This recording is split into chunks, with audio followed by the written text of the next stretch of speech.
Welcome to Redditainment. In today's episode, OP has a run-in with an unidentified man at the morgue. Redditors who have worked around burial and death. What is your best ghost story?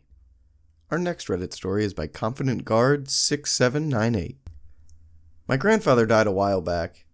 One day, me and a bunch of the cousins were playing in the front yard. We lived in a rural area, and since it was the weekend, our families like to hang out together. So we're out having fun, and we see Lolo, my grandfather, walking towards the house. We all greet him, and he smiles at us. He walks up to the porch into the house and hangs his hat by the door.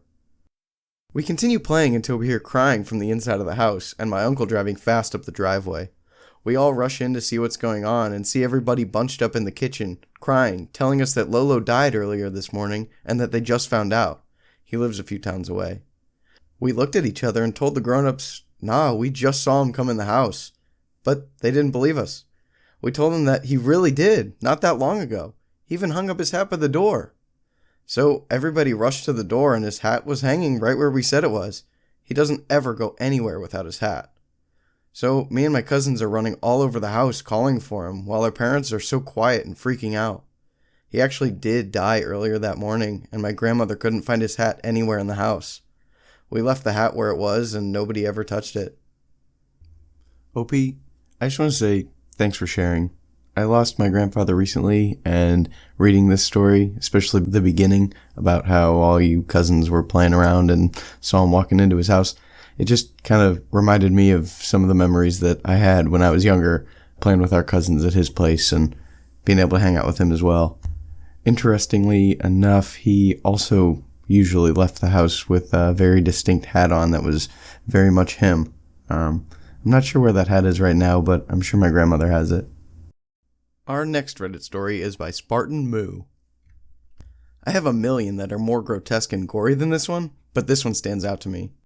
I was once working at a mortuary, and I had to go pick up a man from the medical examiner's office. When you do that, at least where I'm from, you get a receipt when they release the body to you. The receipt has all of the personal belongings that are with the deceased. When I brought the man back to the office, I opened up the body bag to make sure all of the belongings were there and to double check the receipt. When I opened the bag, I was stunned to find this dude looked exactly like me.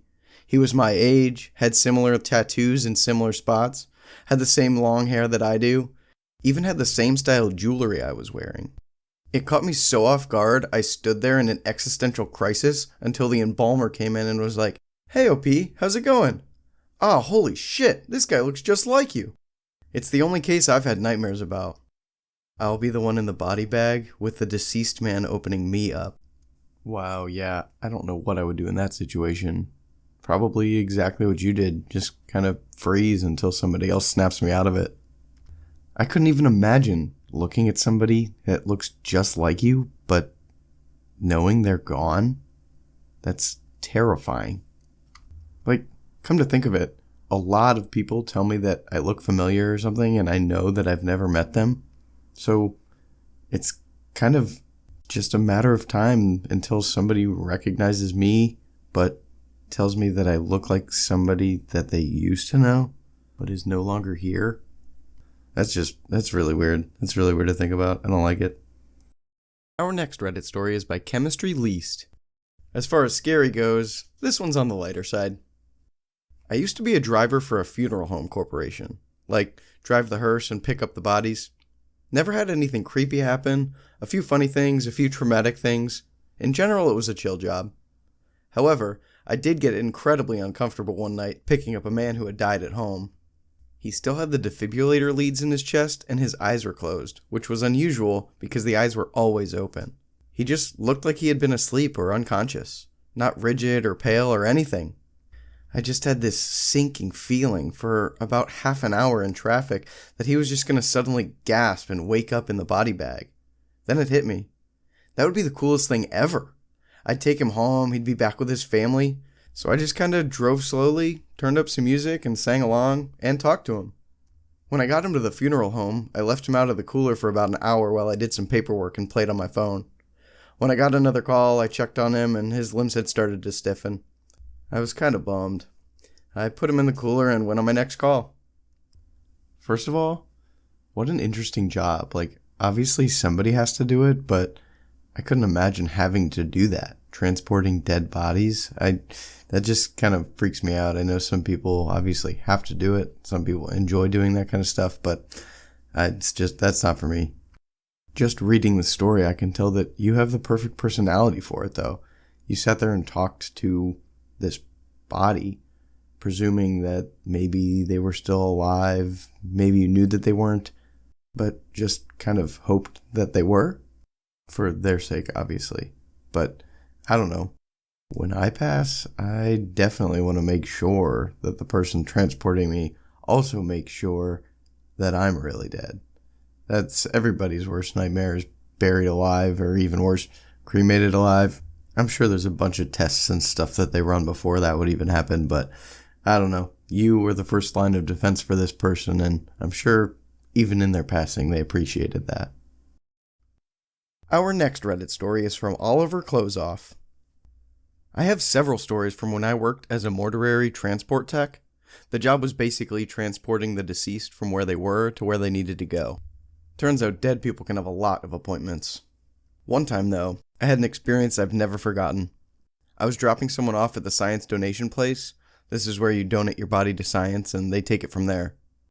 So, I wheeled in the deceased, unlocked the freezer, and did all my stuff I had to do in there.